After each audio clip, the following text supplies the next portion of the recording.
तत्सवितुर्वरेण्यं भर्गो देवस्य धीमहि धियो यो नः प्रचोदयात्। ॐ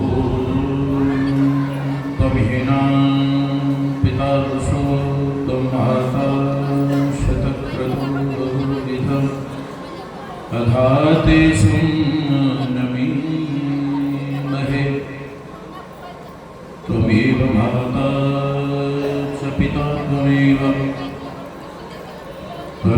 बन्धो च सखा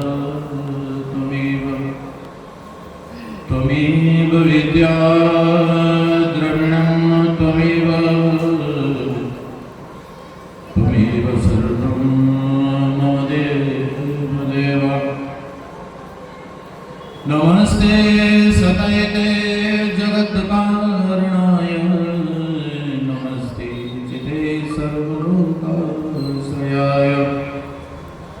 नमो द्वैततत्त्वाय मुक्तिप्रदाय नमो ब्राह्मणे व्यापिने शाश्वताय। ॐ शांति शांति शांति। बोलो वैदिक धर्म की, ऋषिवर दयानंद जी महाराज की, बोलो भारत माता की।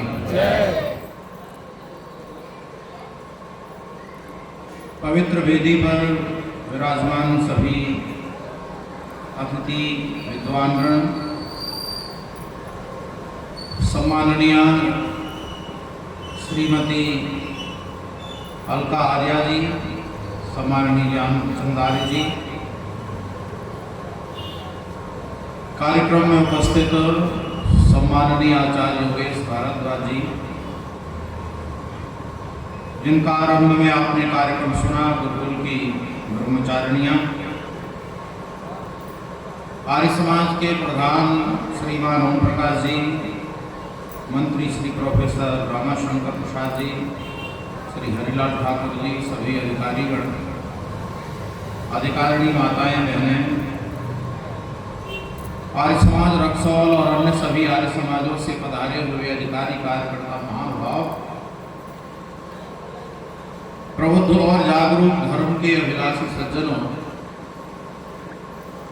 और जिनका आरंभ में मुझे उद्बोधन करना चाहिए था, सम्माननीय अध्यक्षा महोदया, सम्माननीय बहन जी, प्रधानाचार्य,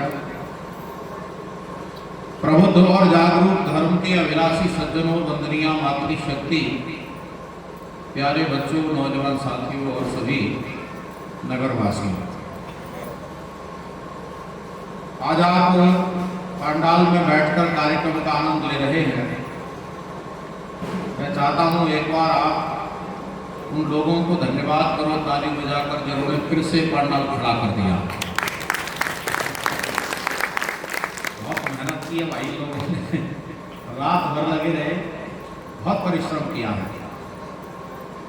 आर्य समाज के लोगों ने बहुत सुंदर कार्यक्रम आयोजित किया है। 100 साल हो गए आर्य समाज को। तो एक बार आर्य समाज के लोगों का अभिनंदन करो आप ताली बजा करके। इन्होंने बहुत सुंदर कार्यक्रम आयोजित किया है। देखो, व्याख्यान का तो वक्त नहीं है, और थोड़ा सा एक संदेश भर में आपको इस समय दूंगा, और संदेश को आप सुनना और आनंद लेना। और आनंद तब आएगा जब आप मेरी बात समझ लेंगे। मैं मेरी चर्चा शुरू करता हूं। मैं जब अध्ययन कर रहा था तो हमारे यहाँ विश्वविद्यालय में केंद्रीय हिंदी संस्थान है, उसमें संस्कृत विद्यापीठ है। वहाँ जब हम अध्ययन कर रहे थे तो हमारे गुरुदेव होते थे डॉक्टर चंद्रलाल पारासर। गुरुकुल के बाद हम वहाँ अध्ययन किए। तो एक दिन मीडिया वाले लोग आ गए और मीडिया वाले लोगों ने हमारे गुरुजी से पूछा कि गुरुजी आजकल चर्चाएं चल रही हैं कि नारियों को बराबर का हक देना चाहिए, तो आप बताओ देना चाहिए कि नहीं देना चाहिए? मीडिया के लोगों ने ये प्रश्न हमारे गुरुजी से किया। अच्छा, हमारे गुरुदेव बड़े सीधे, बड़े सरल व्यक्ति थे। वो अगर कोई विवादित बयान चाहते हो ना तो उस पर टिप्पणी नहीं करते थे, बचने की कोशिश करते थे। तो सीधा साधा प्रश्न था, सीधा साधा उत्तर दे दिया, कहीं बराबर का हक दे देना चाहिए,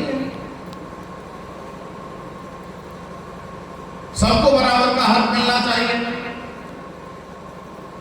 अपनी दो चार बातें कहने के बाद उस मीडिया वाले भाई से कह दिया कभी इनसे और पूछ लेना, तो मेरी तरफ इशारा कर दिया। तो मीडिया वाला व्यक्ति सोच में पड़ गया कि ये तो इनका विद्यार्थी है, इससे पूछने का क्या मतलब।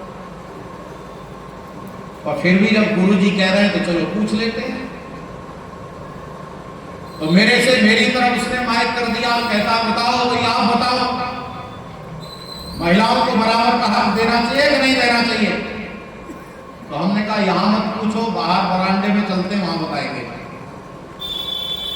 तो मीडिया वाला भाई कहता है कि भाई यहां क्यों नहीं बताओ, तुमने ये बात भी वहीं बताएंगे, चलो बाहर आ गए। बाहर आकर के पहले तो ये पूछता, ये बताओ आपने अंदर क्यों नहीं बताया? तो हमने कहा गुरुजी से हमारा विरोध था इसलिए नहीं बताया। हमारा गुरुजी से विरोध था और वहां गुरुजी के सामने विरोध करना ठीक है क्या? और ये प्रश्न तुम्हारा है, तुम उत्तर लेके जाओ, अब पूछो क्या पूछ रहे हो। तो मीडिया वाले भाई ने पूछा बताओ महिलाओं को बराबर का हक देना चाहिए कि नहीं? तो मैंने कहा बिल्कुल नहीं देना चाहिए। अब ये मेरी कुछ बहनों के कान खड़े हुए होंगे, कैसा आदमी है ये कैसा आदमी है, बराबर का हक नहीं देता? तो मीडिया वाला एक भाई कहता है कि मैंने अभी तक जितने साक्षात्कार किए हैं, जितने इंटरव्यू किए, जितने लोगों से मैंने बाइट ली है, उनमें से अकेले आप व्यक्ति हो जिसने ये कहा महिलाओं को बराबर का हक नहीं देना चाहिए। हमने कहा अगर तुम ये पूछ लो क्यों नहीं देना चाहिए तो तुम भी चिल्ला चिल्ला के कहना लग जाओगे कि बिल्कुल नहीं देना चाहिए। तो वो कहने लगा ये बताओ क्यों नहीं देना चाहिए? तो सुनो जरा ध्यान से। हमने कहा मित्र, हम लोग भारतीय सनातन परंपरा के लोग हैं, हमारी संस्कृति और सभ्यता ऐसी है, अरे जहां महर्षि दयानंद जी महाराज ने हमें बिल्कुल सीधा साधा सा उपदेश कर दिया है कि जब हमने नारियों को ऊंचा स्थान दे के रखा है तो बराबर देने पर घाटे में रह जाएंगी। अब बताओ देना चाहिए कि नहीं देना चाहिए? ओह, अब तो मेरी बहनों के चेहरे पर मुस्कान देखो, अभी बात की तरह है जी, बोलो बराबर देना चाहिए कि नहीं? अरे जब हमने, हमारी संस्कृति ने, हमारे वेदों ने, हमारे शास्त्रों ने, हमारे ऋषियों ने इनको बराबर का नहीं ऊंचा दर्जा पहले से ही दे के रखा है, और अगर बराबर का हक दे दिया जाएगा तो बोलो घाटे में रह जाएगी कि नहीं? इसीलिए प्यारे बंधु, हमारी जो संस्कृति है, हमारी जो सभ्यता है, हमारी जो मान्यता है, हमारी जो परंपरा है, इसमें नारियों का ऊंचा स्थान है। पर आजकल जो आर्य समाज के संपर्क में नारियां नहीं आती हैं, उनके दिमाग खराब रहते हैं। मैंने ठीक कह दिया क्या? हाँ ठीक है। अरे बोलो भाई। हाँ ठीक है। हाँ, कहीं पता चले कि कुछ उल्टा ही बोल गया हो। बहुत गड़बड़ है यहाँ पर। नारियों के स्थान की अगर आप बात करें, नारियों के योगदान की बात करें, नारियों की दशा और दिशा की बात करें, नारियों के लिए उपदेश की बात करें, नारियों के कर्तव्य की बात करें, एक लंबा प्रोग्राम है। यहां तो बस दो बातें सुनते जाओ। पहली बात तो ये सुनते जाओ कि इस समय जो स्थिति है नारी की, वह सुधरी जरूर है लेकिन बहुत अच्छी अभी भी नहीं है। अगर कहीं भी सुधार हुआ है तो उसका श्रेय केवल और केवल महर्षि दयानंद और आर्य समाज को जाता है।